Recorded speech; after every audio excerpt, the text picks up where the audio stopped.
So today we're going to take a look at my spreadsheet. And I also wanted to point out some of the benefits of this spreadsheet. And the fact that all you have to do is just look at this one summary page, even though you have your information in several different tabs. You fill out all the tabs, and then throughout the day, you have all your information all put together into one summary tab. And that is just convenient, quick, and easy so that you can see whether or not today is the right day to buy one of your ETFs just by simply looking at a color on the sheet.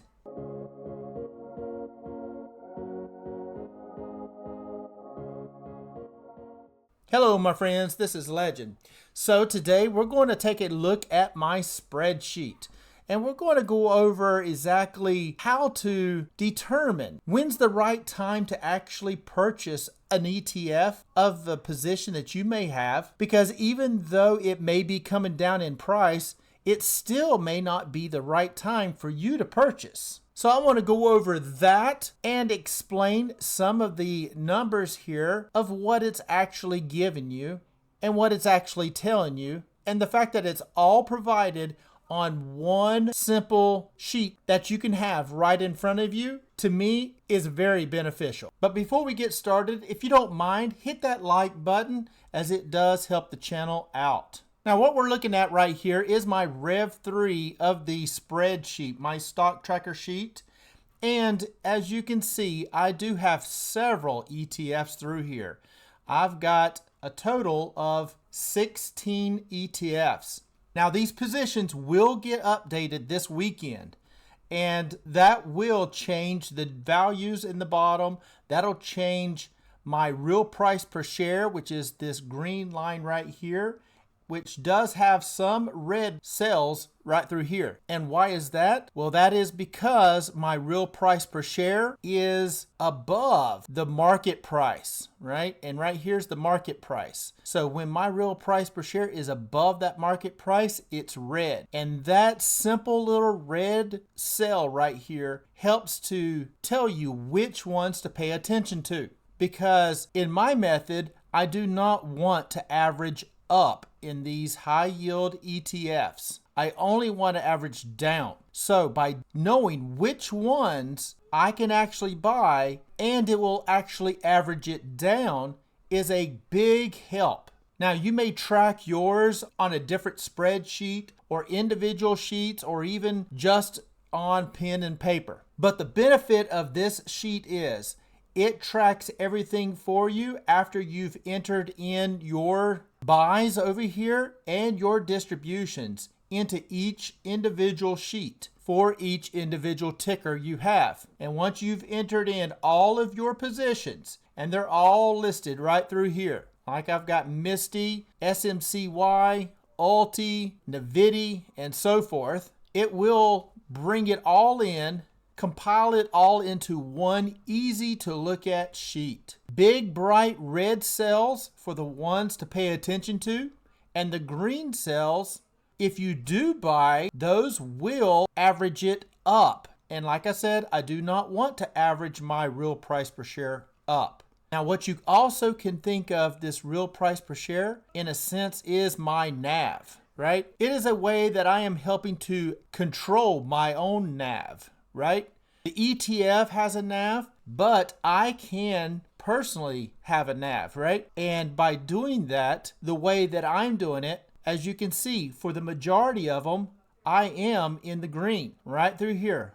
All of these are green except for 3. And those 3 are the ones that I can focus on. CONY, ULTY, and SMCY. Now, there's not a big difference between the prices, right? Market price for CONY being $5.20. I'm at a real price per share of $6.26. So not a big difference there. ULTY, market price $4.21. I'm at $4.69. Really close again. And SMCY, market price $10.31. I'm at $11.83. Not too bad. Now, of course, this is before the distributions. I have not entered in any distributions, and I have not entered in any of my purchases. And I will give you a heads up. I have purchased additional shares for some of these ETFs, and I bet you know which ones, right?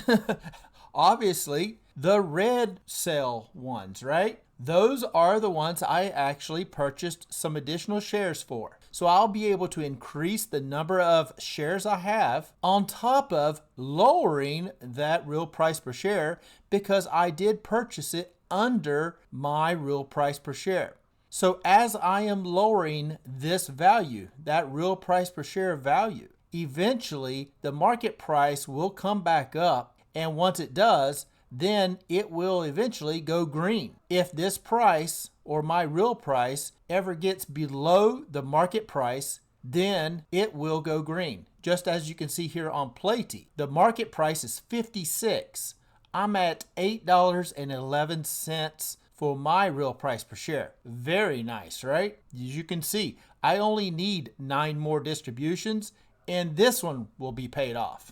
So that's really the biggest advantage this here gives you, because as we all know, time is money, right? It is of value. And if you can just simply enter in all of your trades, all of your distributions you are earning, but you have this summary page available every day. And every day you can look at this sheet and see if it's a good time to buy, right? Now, just because it's red does not mean that you should buy. It's just telling you that if you did buy, it will lower your real price per share. Then if you make a purchase, it would be a good idea to go over to that individual sheet and enter in those purchased shares, right? And why would you do that? Well, because that is going to change your real price per share, which will then update your real price per share on the summary page. Especially once the market price starts moving back up and say it's at 625 and your real price per share at 626, but you purchased some at 520 here, well, that's going to lower that 626. You would not necessarily want to be buying at 625 because once you do that calculation of purchasing those shares, that 626 may be down to $6.05 or something like that, right? And then buying it at 625, you're going to end up raising it from 605 up to say 612 or something like that. I'm just making numbers up just to show you that buying above it, it will move this up. So it works against you a little bit. So you don't want to necessarily do that. You always want to work to where you're always trying to lower that real price per share each single time. So yes, with my method, whenever you're looking at, say, PLTY right here, I have 37 shares. I have an average real price per share of $8.11.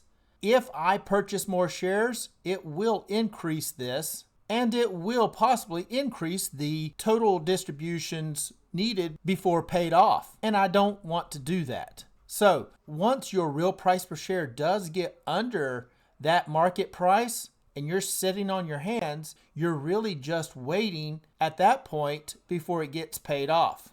So as that money's coming in, it is lowering that price of that average of the real price per share, and that is helping your account because you are working to capture back all of that capital that you have invested. Because if you can capture all of that back, you no longer have risk involved. Then all distributions from that point on will be free and clear. And then if you are buying new shares of that same individual stock, you are increasing the share count, but you are keeping it to where you have none of your capital invested. It is only the YieldMax gains that you're investing. Now, can you do that before you have it paid off? Well, yes, you can, right? You can have drip on and it's using all your gains to buy more shares. But the problem is you never are going to get back your original money that you have invested if you don't allow it to pay you back. So at some point, you really need to allow this money to get paid back to you and then start building up your share quantity. Because if you can remove your risk, that is much better than having risk, having a lot of shares, and having a potential huge distribution coming to you, which is great, but until you get your capital back, you haven't made anything. So your distributions at some point has to be greater than the amount that you have invested. And the total amount invested would be how much you personally have put in, how much of the distributions you have put in. If you have drip on, then it's 100% of your distributions that you've put back in. So all of that is added up, and that is your total invested. Then you have how much you've made in distributions. If the amount in distributions is not higher than the amount that you have spent, then you are still a bit at a loss because of the difference of the two. And that's only true having a loss if you're not planning on selling it. Now this green number right here, which is that real price per share, really only has to do with how much you have invested and how much you have earned. It takes that difference and then it divides it by how many shares you currently have to create that real price per share. And once this number, that real price per share, becomes negative, like it is right over here with MSTY, once that becomes negative, then it is paid off. So either 0 or a negative number here means you no longer have any money invested or at risk, right?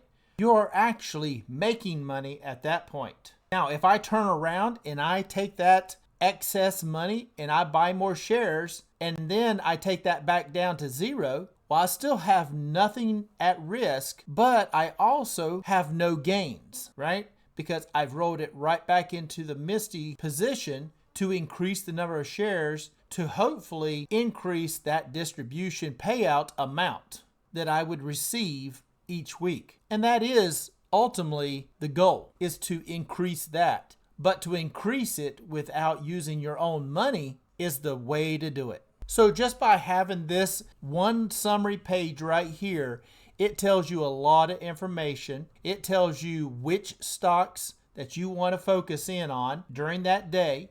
And since it does give you that market price right here, you can quickly look between the two prices.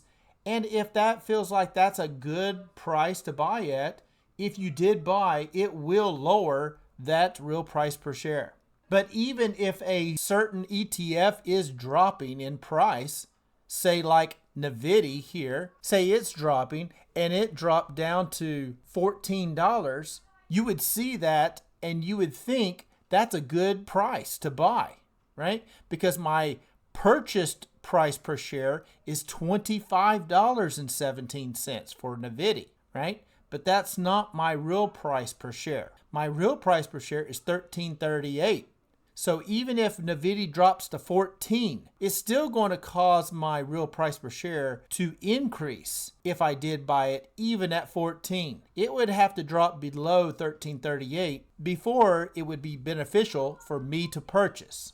But if you're interested in this sheet and would like to try it out, you can join my Discord to where there will be a link to join and you can get access to this sheet. You'll also get access to any trades that I'm making throughout the day. I usually try to take a screenshot, put it up on Discord, whether it's a day trade, a swing trade, or a high yield ETF trade.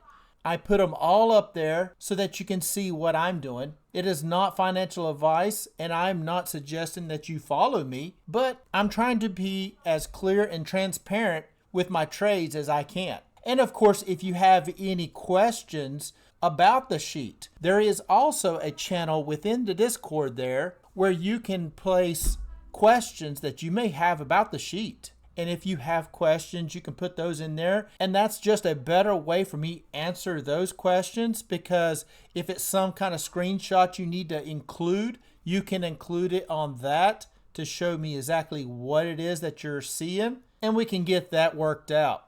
I've already answered several questions that has popped up, and each one is much appreciated. So again, if you're interested, check out the link for the Discord in the description, and I'll also put it in the pinned comments just for easy access. So I think I'm going to wrap it up right there. If you don't mind, hit that subscribe button and smash the like button. It'd be much appreciated. And as always, I am not a financial advisor. This is not financial advice. Please do your own due diligence before you get into any stock plays. And until next time, Legend out.